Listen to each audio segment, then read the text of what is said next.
If you want to go fast, go alone. And if you want to go far, you go together. But if you want to go beyond where very few have managed to even come close, then you build a dream team. Here are 15 rules of building your own dream team. Welcome to Alux. First up, you gotta seek out complementary skills, not clones. Creating a dream team is to go beyond carbon copies of yourself. If you need someone to do what you do while you work on something else, you're not looking for a dream team member, you're looking to outsource. You want a team where each member brings something unique to the table, where their strengths are your weaknesses and vice versa.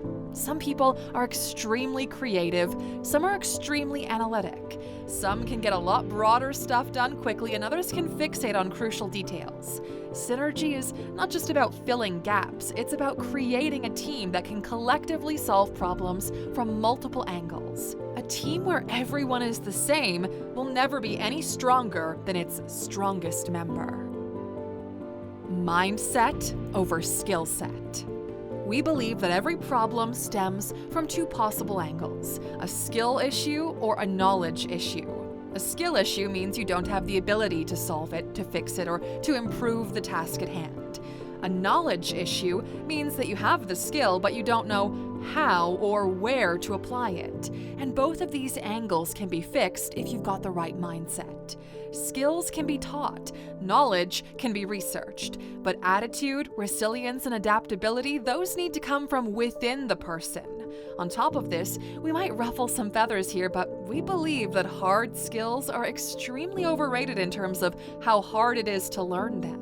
I mean, let's be completely honest for a second, it's not that hard to learn a new skill. Most people can do it in less than 6 months with the right learning framework, but you can't teach genuine passion or at least initiative and desire for progress. A team member with the right mindset can grow and adapt, ultimately becoming more valuable than someone with a high level of skill but a rigid or incompatible attitude.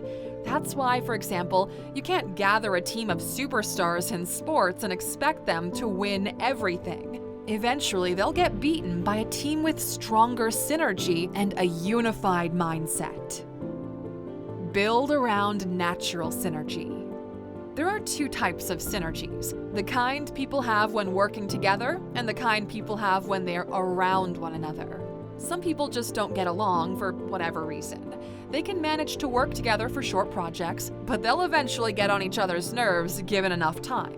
There are plenty of strong teams that are disbanded due to poor personal synergy. And at the end of the day, you are working with people, and it's pretty unlikely to find people who are an exact match in terms of what makes them tick. So you need to make sure they're at least not opposites, which is why natural synergy is often overlooked and also why many dream team members are often longtime friends.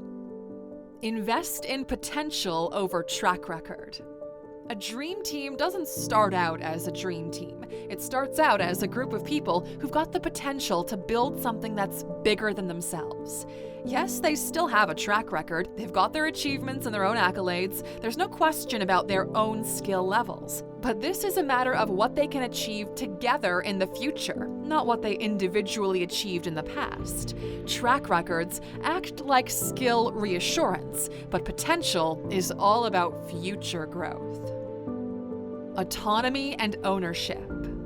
If you end up needing to micromanage or to handhold often, you don't have a dream team, you've got employees. They're not the only ones driving initiative and growth. They cannot be held responsible because they're not the one making the calls. And they cannot have autonomy because they don't have the room to choose what to work on. You see, autonomy and ownership is what truly makes a team stand out, because it's something that sits at the core of continuous growth.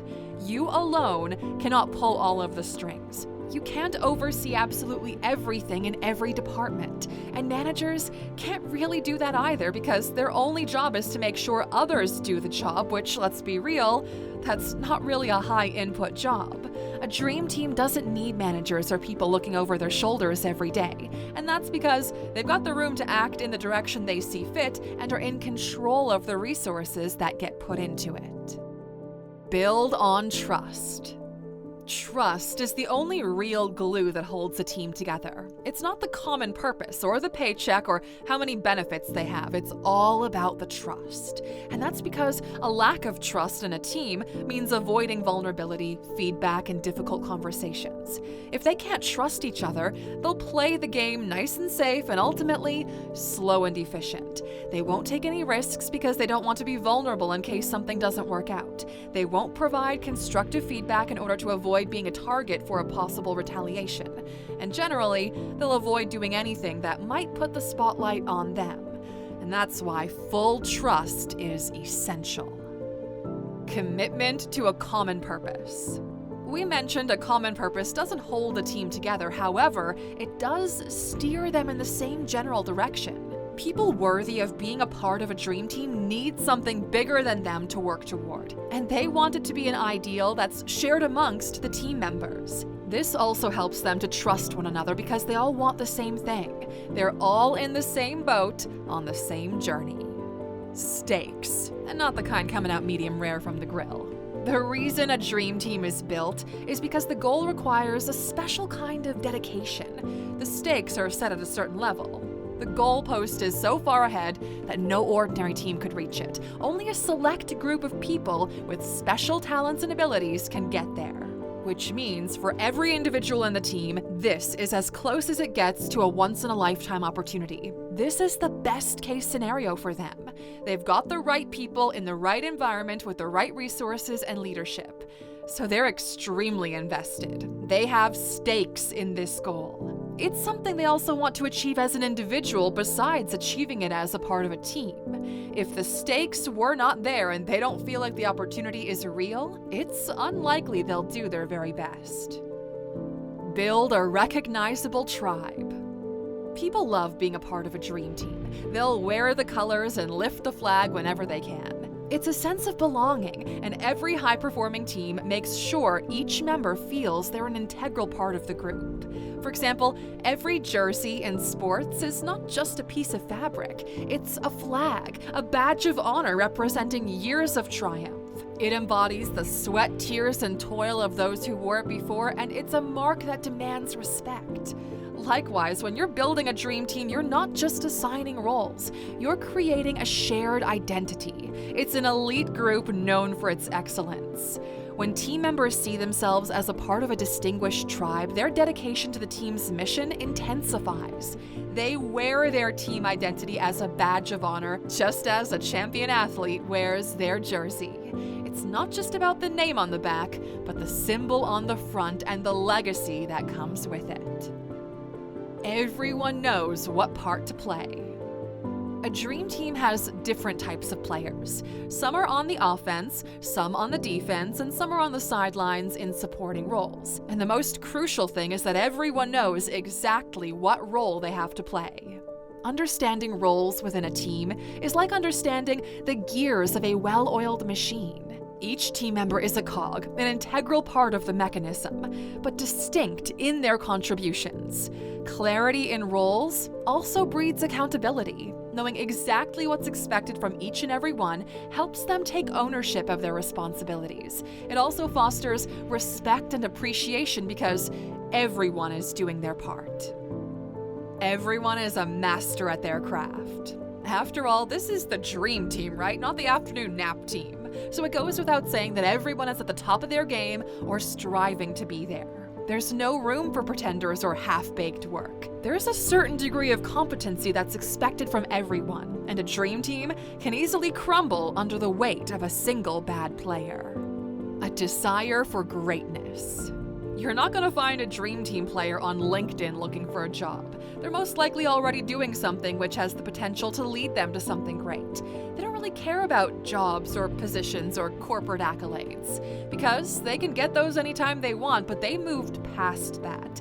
They're now at a point where they're looking for opportunities to work on something truly outstanding, and they'll join you only if you show potential as a leader. It's a two-way street, my friend. Give them all the tools required. One of the main reasons someone eligible would join a team is to have access to tools they wouldn't have otherwise. Special training, special equipment, teammates that know what they're doing, and so on. So it's your job as the one assembling the team that you can provide all they require. And generally speaking, they need 3 things. 1, something to help them scale. They can only do it once. You help them 10x their output. 2, resource allocation. They know how to do it, they just don't know the means, so you allocate resources for them. And 3, reach. They can go super fast, but not very far. You help them make the distance. Discipline equals freedom. Like Jocko Willink said in his book, discipline and freedom are essentially the same thing. In the context of a dream team, though, discipline means everyone is extremely strategic with their time and resources. And in turn, this means everything is moving in unison when and how it's supposed to, which leads to room to figure things out. You see, progress is impossible when you have to put all the fires out all the time. You end up spending more time making sure things don't fall apart rather than building them to the top. So it's your job to provide and enforce that type of environment. And finally, a team is only as strong as its leader. You probably have heard the saying, teamwork makes the dream work, but that's not really the full quote. The full quote is, teamwork makes the dream work, but a vision becomes a nightmare when the leader has a big dream and a bad team.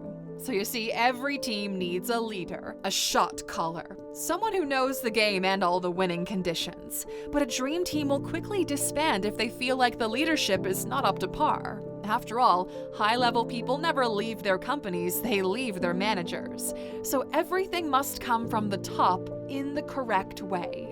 And of course, we've got a bonus for those sticking with us until the end, and that bonus is opportunity to innovate. Great things happen when great minds come together. That's why most success stories have at least 2 people behind them, even if just one of them is the face of it. For every Steve Jobs, there's a Steve Wozniak and Ronald Wayne. For every Bill Gates, there's a Paul Allen. For every Batman, hey, there's a Justice League if you'd like to go there. We hope you learned something valuable today, Aluxer. We'll see you back here tomorrow for the Sunday motivational video. Take care.